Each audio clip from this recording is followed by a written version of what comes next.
I'm here today with one of our traders at Funded who has been showing some consistently great results. And what's unique about his approach is that his strategy is algorithmic and 100% made by him. To start, please introduce yourself. Who are you and where you're from? Hello Nandu. Hi. Hello everybody. मेरा नाम इमरान सैयद है और मैं महाराष्ट्र से हूँ। और महाराष्ट्र के अंदर पुणे के नियर एक विलेज है, यहाँ पे मैं रहता हूँ। और 2016 से मैंने स्टार्ट किया है ट्रेडिंग को। और थोड़ा जिद्दी टाइप का ट्रेडर हूँ। डेटा के ऊपर हाइब्रिड मैकेनिज्म के ऊपर मेरा फोकस है पूरा, और यही से मैं भी काम कर रहा हूँ। Okay. Welcome, Imran. It's great to have you here. So, what I want to ask you first is, are you a full-time trader and how did you first get into trading? हाँ, मैं अभी full time trader हूँ। Mm-hmm. और इसके अंदर जो start हुआ Mm-hmm. मेरा जो जर्नी स्टार्ट हुआ 2016 से स्टार्ट किया मैंने। Okay. उस टाइम पे मेरा एक भाई है, कजन है, उसने बताया था कि बिटकॉइन क्रिप्टो से स्टार्ट किया था मैंने सबसे पहले। Crypto. हाँ। और उस टाइम पे एक जो बोलते हैं ना बिगिनर्स लग, तो वो काम कर चुका मेरे लिए। उस टाइम में मैंने लिया जब काफी सस्ता था बिटकॉइन, और मैंने लिया जस्ट 4-6 महीने के बाद में उसका बूम हो गया। 2017 में काफी अच्छा उसका ये लगा, तो मुझे लगा कि मैं रियल एस्टेट से एक्चुअली रियल एस्टेट से मेरा ट्रेडिशनल बिजनेस है, तो मुझे लगा कि इससे ज्यादा पैसा तो इधर बन रहा है। तो मैं उस पर सोचना स्टार्ट किया, फिर मैंने उस पर ध्यान देना स्टार्ट किया, फिर करते करते फिर आज यहाँ पे उसके अंदर काफी सारे फेजेस हैं, हम करते हैं उसको भी discuss step by step. Okay, so your journey in the market has been pretty good so far. But what made you shift to the mathematical approach that you use right now? I've seen your chart, the way you decide which trades to place. So how did you get there? अभी इसमें ऐसा है sir, जब मैंने 2016 के अंदर ये 2016-17 में स्टार्ट किया था, 2016 का एंड था एक्चुअली, नवंबर दिसंबर था। तो जब मैंने बिटकॉइन के अंदर कुछ इन्वेस्टमेंट किया था, वहां से कुछ पैसा बनना स्टार्ट हुआ, और वो देख के मैं थोड़ा शॉक हो गया था कि इतना पैसा कैसे बन सकता है। फिर वो वहां पे मैंने उसको टाइम देना स्टार्ट किया। फिर उसके बाद में 2017 का काफी स्मूथ गया वो, और उस टाइम पे मैं ना टेक्निकल नॉलेज था, ना कुछ था, ना क्या था, सिर्फ एक हाँ ये लेना है और ये बेचना है, अभी लेना है और बाय करना है और सेल करना है, इतना ही पता था। तो उसमें कभी कभी होता था कि हाँ शायद मैं गलत जगह पे चला गया, या मेरा प्रॉफिट और लॉस तो दिखता है, तो जब थोड़ा ये होता है कि हाँ यार शायद मैंने जल्दी इंटर कर गया, या लेट इंटर हो गया, या मैं रॉन्ग डायरेक्शन में बैठ गया। तो उसका ये आने के बाद मैंने सोचा कि ये काम तो ऐसा नहीं होगा, इसको प्रोफेशनल तरीके से कुछ सीखना पड़ेगा। तो फिर मैंने एक्सप्लोर करना चालू किया, करते करते फिर तो सीखना स्टार्ट किया। मैंने सबसे पहले प्राइस एक्शन को समझना सीखा, फिर उसके बाद में कुछ इंडिकेटर्स सीखे। फिर उस टाइम पे मेंटर्स उस टाइम पे काफी कम हुआ करते थे, लाइक 2017 और 2018 के टाइम पे इतना ज्यादा क्रेज नहीं था ट्रेडिंग का। जो लॉकडाउन के बाद में ये फेज थोड़ा ज्यादा ये चुका है, उसके पहले इतने ज्यादा ये नहीं थे। तो एक्सप्लोर करना, चीजें सीखना, इसके अंदर थोड़ा टाइम गया। फिर कुछ चीजें समझी कि मैंने पहले जब स्टार्ट कर चुका था मैं, तो लोग बोलते थे इसको बाय कर ले, उसको बाय कर ले, इसको इसके अंदर सही टाइम है, यहाँ से अभी इसको पोजीशन बना के रख लो। तो वो एक टिप्स सर्विस जैसा जो बोलते हैं ना, किसी का टिप लेना है और उस पर काम करना, ठीक है, वो स्टार्टिंग में चलता है, पर बाद में पता चलता है कि नहीं यार ये वे नहीं है, इससे हम लॉन्ग टाइम या लॉन्ग लाइफ ये काम नहीं कर सकते। फिर मैं उसके बाद में पंप एंड डंप, वहाँ पे वो पंप एंड डंप का ग्रुप आता है कि यहाँ पे हम सब इतने सारी कम्युनिटी बनाएंगे, एक साथ लेंगे और इतना प्रॉफिट करेंगे, और इतने दिन के बाद उसमें एग्जिट मारेंगे। फिर वो भी देखा कि ये भी सस्टेनेबल नहीं है, लॉन्ग रन के अंदर ये चीजें सस्टेनेबल नहीं है। फिर उसके बाद 2018 में क्राइसिस आया था, वित्त मंत्री थे जब, उन्होंने बिटकॉइन अपना मतलब आरबीआई ने कुछ एक्शन लिया था क्रिप्टो के ऊपर, तो पैसा लेने के लिए थोड़ा दिक्कत आ रहा था। तो जब मैंने सोचा कि ऐसा तो हम नहीं कर सकते, क्योंकि हमारा पैसा है, अगर वो पैसा ही हमारे पास नहीं आएगा तो हमें इससे शिफ्ट करना पड़ेगा। फिर मेरे को इसमें आया, मैं क्रूड ऑयल में आया सबसे पहले। क्रूड ऑयल, नेचुरल गैस और गोल्ड का भी सुना था, पर गोल्ड भी इतना ये नहीं फोकस नहीं किया, मैंने क्रूड पे फोकस किया। फिर 2019 लग चुका था उस टाइम पे। तो It has been quite a journey. It must have taken you a lot of time. Like, how long did it take for you to, like, the maths to click and for you to start becoming consistently profitable? Consistency profitable होने के लिए अब इसमें और सारी बहुत सारी चीजें अगर मैं थोड़ा थोड़ा अगर सब बताऊं तो एक इस पे आता हूँ।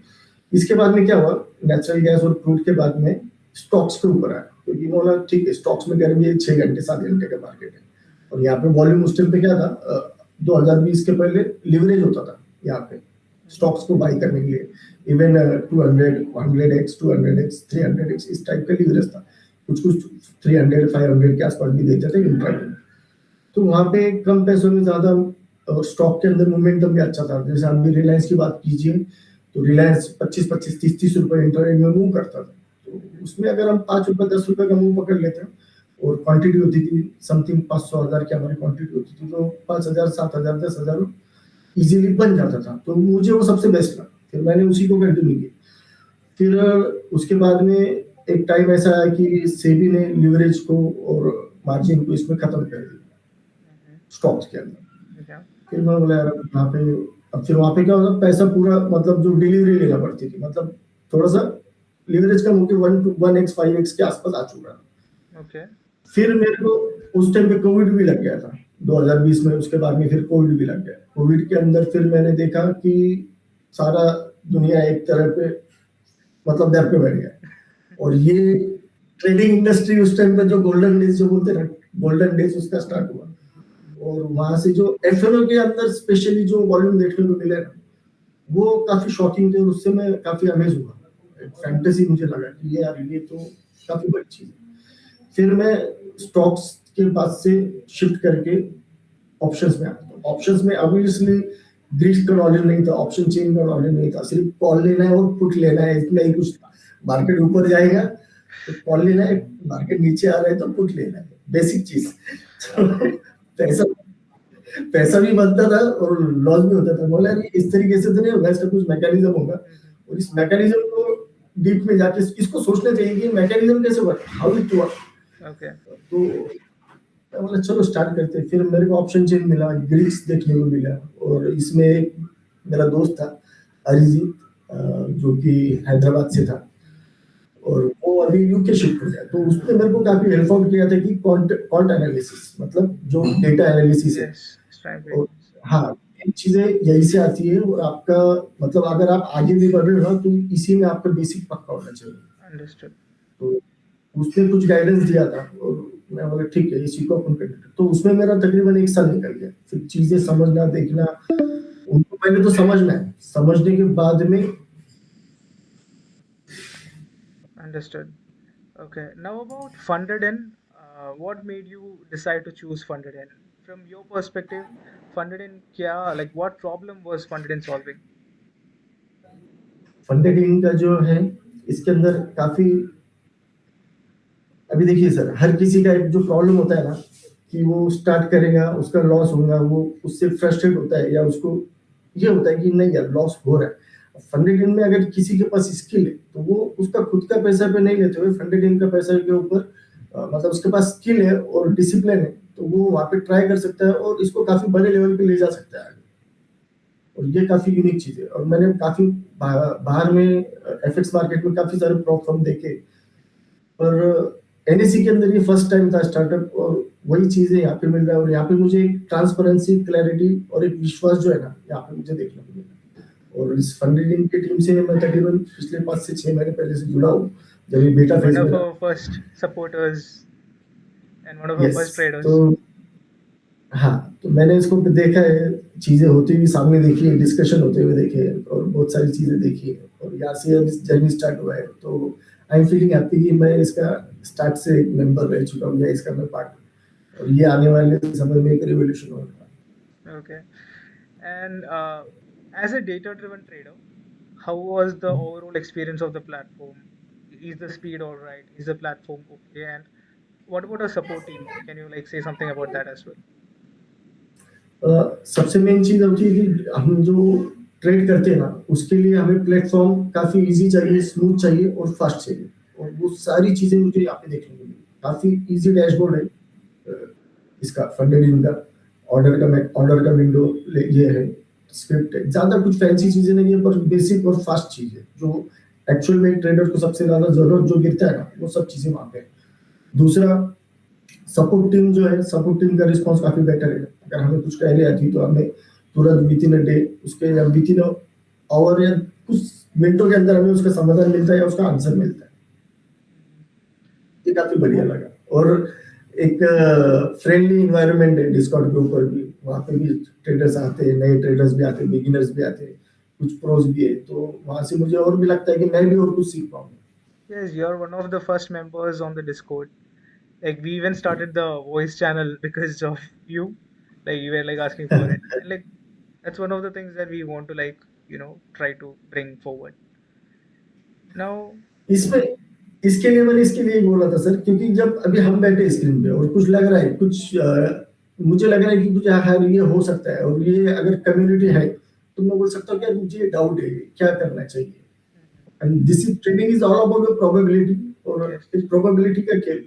हम ट्रेड लेते हैं, वहां पे रिस्क टू रिवॉर्ड मैनेज करते हैं, उसके बाद वो प्रोबेबिलिटी वो 100% आपके फेवर में आ भी सकता है और वो आपका स्टॉप लॉस भी ले सकता है। पर इसके लिए डिस्कस होता रहेगा तो क्या होता है, और भी हमें सीखने मिलता है, बाकी और नॉलेज कहीं से गेन होता है। इसलिए वॉइस का चैनल के लिए मैंने रिक्वेस्ट किया था, और थैंक यू, आपने मेरा बात सुना, और ये मेरे लिए भी और बाकी सभी ट्रेडर के लिए फायदेमंद साबित हो सकता definitely. In the future, there will be like a lot more things happening. But right है। now, yes, like, what is one advice that you want to give to new traders who are trying to be consistent? As an experienced trader, what tips or like do you have any advice for traders in general? Traders को मैं यही focus करूँ, मतलब यही सलाह दूंगा कि अपना खुद से सीखे, चीजें समझे, ना कि किसी का रेडीमेड इसके अंदर रट्टा मार के जो चलते हैं ना, वैसा नहीं करो। चीजों के देखो, मैकेनिज्म समझो, चाहे वो ऑप्शंस का हो, स्टॉक्स का हो, ऑर्डर फ्लो का मैकेनिज्म है, बहुत सारी चीजें जो मार्केट में एक्चुअली देखना चाहिए, पर इसको कोई देखता नहीं। ऑर्डर फ्लो का मैकेनिज्म को ट्रैक करके बाकी चीजें जो निकलेंगी उसके ऊपर कुछ स्ट्रेटेजी बनगी, तो डेफिनेटली आपको कुछ ना कुछ वर्कआउट वहां पे मिलेगा। तो चीजें सीखने में इंटरेस्ट रखो, सीखना है, उसके बाद अर्न भी होगा, और लॉन्ग टर्म में आपका जो सपना है वो भी वहां पे साकार हो सकता है। Okay. सेल्फ लर्निंग के ऊपर ज्यादा फोकस करने को बोलूंगा। Okay. Imran bhai, thank you so much for joining us today, and we hope to see your continued growth in our platform, along with our growth as well. We hope to see you with us in the बहुत future as well. बहुत शुक्रिया, आपने मुझे ये मौका दिया कि मैं कुछ बात कर सकूं और मेरी चीजें बता सकूं और आप लोगों को भी बता पाऊं। बहुत बहुत शुक्रिया आपका इसका। और मैं भी बहुत इसके डेडिकेटेड हूँ कि आगे बढ़ना है और बहुत सारी चीजें आगे करना है। Definitely, definitely. Okay. Thank you.